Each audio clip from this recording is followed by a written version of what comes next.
It's time now to turn our attention to the international newspapers. Leo McGuinn joins us in set for that. Leo, going back to one of our top stories to start with, the so-called tariff war between the US, Canada and Mexico. How's that been covered?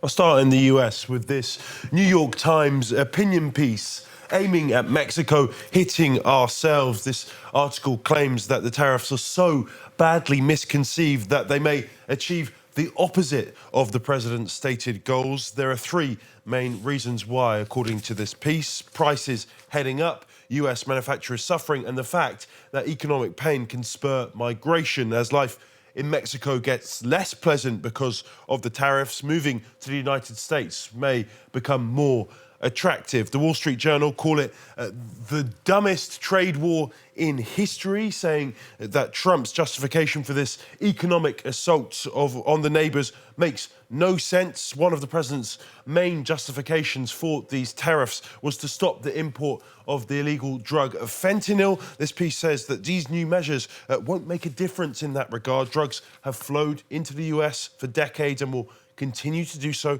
as long as Americans keep using them. This article jokes that it's risky to be America's enemy, but it can be fatal to be its friend. And what about across the border, starting with, say, in Canada? What's the story there? Fair to say that the news has not gone down well with the general public. As you can see in the Washington Post, the US national anthem was booed at several sports events on Sunday.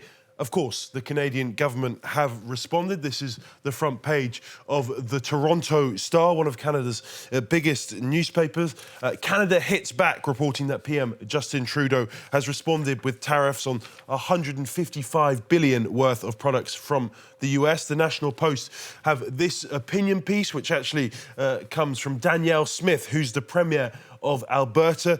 She says Canada can overcome Trump's tariffs. She's called on the country to come together to build multiple oil and gas pipelines in all directions, while also lowering taxes and tearing down interprovincial trade barriers. She says that if that happens, Canada can become one of the most prosperous and powerful nations on earth. I'll go south to Mexico to finish with El Universal. They have that photo of Justin Trudeau in this article this morning, with the headline reading, "Trudeau, brother, you're already Mexican," with calls for Canadian brands to be consumed in the wake of the tariffs. It's a little bit tongue-in-cheek, but there is some seriousness to the suggestion that Mexicans should reject Coca-Cola and Starbucks and start consuming Canadian stalwarts such as Tim Hortons in order to stick it to Donald Trump.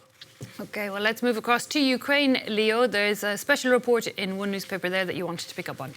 This is the front page of The Independent this morning, and that's special envoy Sam Kiley that you can see on the front page as he attempts to bring us inside Kyiv's nightly battle against Russian drone bombardment. Russia's aim is to overwhelm Ukraine's defence system with vast numbers of cheap drones. According to the air defence team interviewed, Russian drone developers are using black paint to hide their prized Iranian missile drones in the night sky and adding dummy drones to the swarm to distract the teams even further. But the use of dummies may be a sign that Russian resources are running low. Other frontline units have said that they've noticed a drop-off in the use of artillery.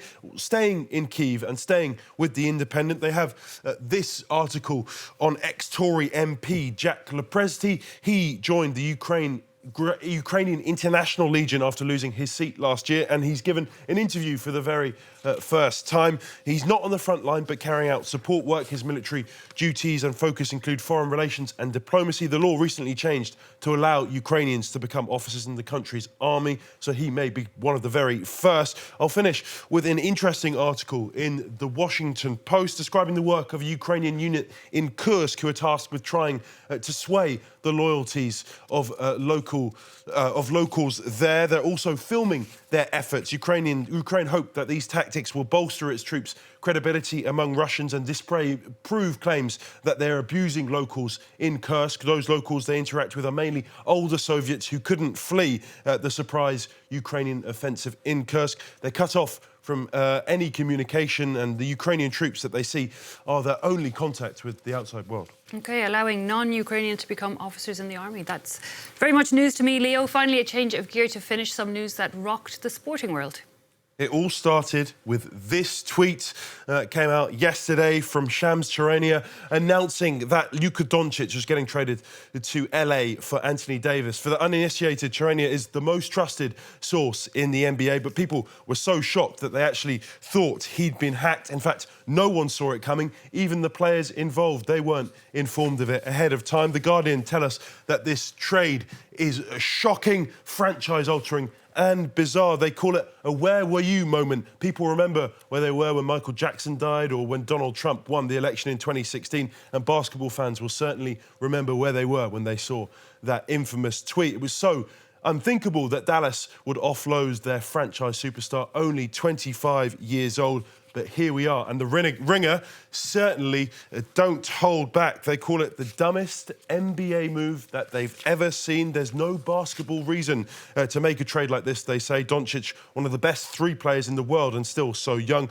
And the news certainly hasn't been well received by sports fans, by Dallas fans. The Sports Illustrated reporting that their protesting decision, including a coffin outside the Dallas stadium with a Dallas logo on it. On the flip side, Doncic headed to LA, paired up with one of the greatest basketball players of all time, LeBron James. So, good news for them. Fun times to come in the NBA. OK, Leo, thanks a lot for that. Liam McGuinn there with our look at the international papers.